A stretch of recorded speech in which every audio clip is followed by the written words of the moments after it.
सौंदर्य प्रेमी और सृजनशीलता का समर्थक है, वही मैं करता हूं। तुम दुष्ट, नीच और कायर हो। यदि तुम मेरे मार्ग में बाधक बने तो मैं तुम्हारा सर्वनाश कर दूंगा। वो तुम्हारे वश में नहीं है। क्रोध में मुझे अपशब्द कहना भी तुम्हारी अज्ञानता ही है। अपशब्द कहकर दुष्टता तुम कर रहे हो, फिर भी दुष्ट मैं हूं। अपनी बहन पार्वती की शिव आराधना के उच्च उद्देश्य से असंतुष्ट तुम हो, फिर भी नीच मैं हूं। शिव की भक्ति से भयभीत तुम हो, फिर भी कायर मैं हूं।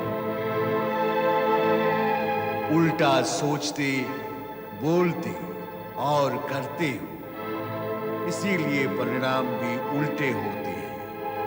तभी तो तुम्हारा नाम अज्ञान है। चुप हो जा रे वाचाल। मेरे सोचने, बोलने या करने पे बोलने वाला तू कौन होता है? किसने दिया तुझे यह अधिकार कि तू मेरे बारे में माप तोल कर सके? मेरी बहन पार्वती के विषय में बोलने वाला तू कौन है?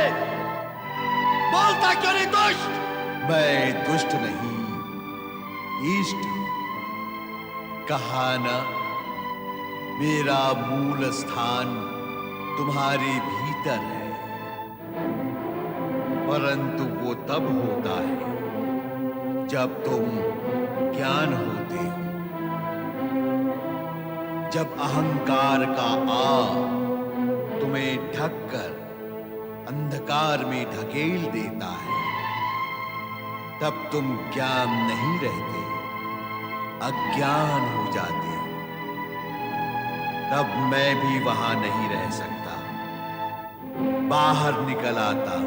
रे अधम, मुझे अहंकार और अंधकार से ढका हुआ अज्ञान कहने का साहस तूने कैसे किया?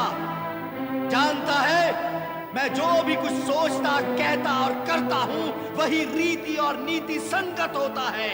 यही है वो अहंकार, यही है वो अंधकार और यही है वो अज्ञान, जिसके कारण जगत में अशांति व्याप्त होती है। इसलिए हे अज्ञान, अपने इस आग को तोड़ दो, मिटा दो इसे, खंडित कर दो इसे, ताकि मैं भीतर प्रवेश कर सकूं। हट! भीतर प्रवेश कर सकूं? क्यों करने दूं मैं तुम्हें अपने भीतर प्रवेश? दूर हट! बड़ा शिव तत्व बनता है, ना किसी को कुछ सोचने देता है, न ढंग से कुछ करने देता है। जा जा जाकर अपने शिव में समा जा। शिव में तो सारा जगत समाया हुआ है। अब तो शिव को जगत में समाना है और मुझे तुम में। तू क्यों मेरे पीछे पड़ा है? क्यों चाहता है मुझ में समाना?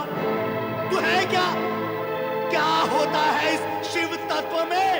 शक्ति होती है, परम कल्याणकारी शक्ति। प्रकाश होता है जो संपूर्ण अंधकार को चीर देता है। ये शक्ति और प्रकाश रहते कहां है? मन, आत्मा और बुद्धि में। वहां जाकर रहने से क्या होता है? सद्भावना, सद्वृत्ति और सद्बुद्धि जागृत होती है। फिर क्या होता है उस जागृति से? आत्मा शुद्ध, मन निर्मल होता है और बुद्धि लोक कल्याण में प्रवृत्त होती है। इतना सब कुछ होने के पश्चात क्या होता है? प्राणों में शिव तत्व समा जाने से प्राणी किसी की श्रद्धा भावना को आहत नहीं करता, स्वयं को श्रेष्ठ और दूसरे को निकृष्ट नहीं मानता। फिर वो जब तब के पवित्र उद्देश्य की ओर अग्रसर होने वाले प्राणियों के मार्ग में बाधक नहीं बनता। सबका कल्याण सोचता है, करता है। अर्थात हे शिव तत्व, हे शिव ज्ञान, मन बुद्धि में ज्ञान और ज्ञान में तुम्हारे होने से अनेक कल्याणकारी और सुखद लाभ हैं। निश्चित रूप से तुम सत्य कहते हो और तुम्हारे सत्य को स्वीकार कर लेने में ही मेरा कल्याण है। तो फिर बोलो, ओम नमः शिवाय।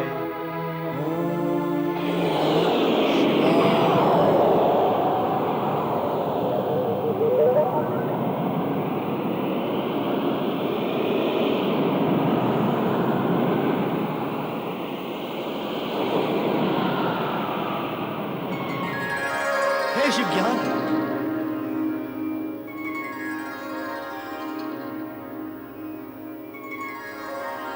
शिव ज्ञान, चरित्र, परहित, पर कल्याण,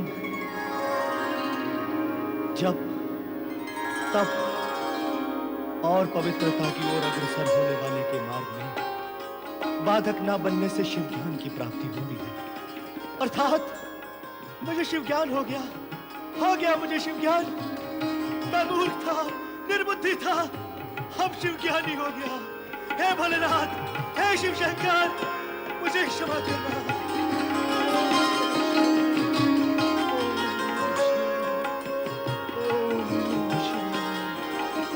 ओम नमः शिवाय, ओम नमः शिवाय, ओम नमः शिवाय,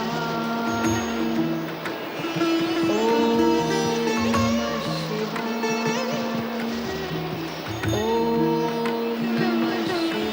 ओम नमः शिवाय, ओम नमः शिवाय।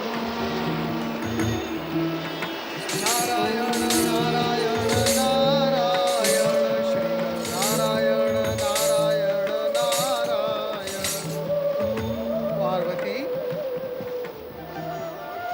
देवर्षि आप हाँ, तुम्हारे हित का विचार करते हुए मुझे आना पड़ा। मेरा हित? पार्वती, पति कामना के लिए तप आरंभ करने से पूर्व तुम्हें मनवांछित पति प्राप्ति के लिए शिव महिमा व्रत करना होगा। ये शिव महिमा का व्रत बताकर आपने मेरा मार्ग सरल कर दिया है देवर्षि। अब कृपया ये बताइए कि ये व्रत कब और कैसे किया जाता है। मेरा मार्गदर्शन करें। आज चैत्र मास की तृतीया है। आज से लेकर 1 मास तक केवल एक बार आहार करके तुम्हें शिवलिंग का बिल्व पत्रों के साथ विविध प्रकार से पूजन करना होगा। आपकी बताई विधि के अनुसार ही मैं आज अपना तप आरंभ करूंगी देवर्षि। नारायण